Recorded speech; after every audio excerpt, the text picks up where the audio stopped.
భారత విద్యార్థి federation SFI Vemulawada division committee ఆధ్వర్యంలో రాష్ట్ర వ్యాప్తంగా వరుస ఫుడ్ పాయిజన్ ఘటనలకు నిరసనగా వేములవాడలోని తెలంగాణ చౌక్ వద్ద విద్యార్థులతో కలిసి నిరసన తెలిపారు.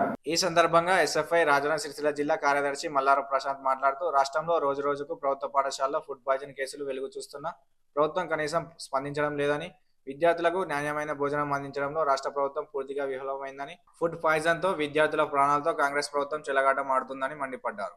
ఈ కార్యక్రమంలో ఎస్ఎఫ్ఐ వేములవాడ డివిజన్ అధ్యక్ష కార్యదర్శులు సామల్ల సాయి భరత్, కడారి శివ, ప్రభాస్, శివసాయి విద్యార్థులు పాల్గొన్నారు.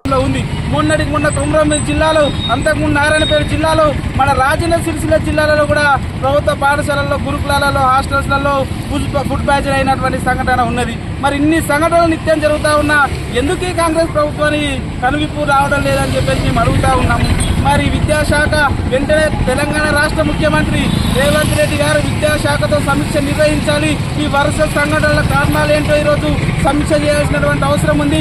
మరి నాసిరకం బియ్యం ఇస్తున్నటువంటి వారిపైన, మరి కుళ్ళిపోయినటువంటి కూరగాయలు పెడుతున్నటువంటి వారిపైన తక్షణమే చర్యలు తీసుకొని విద్యార్థులకు నాణ్యమైనటువంటి భోజనం అందించాలని చెప్పేసి ఎస్ఎఫ్ఐగా డిమాండ్ చేస్తున్నాం.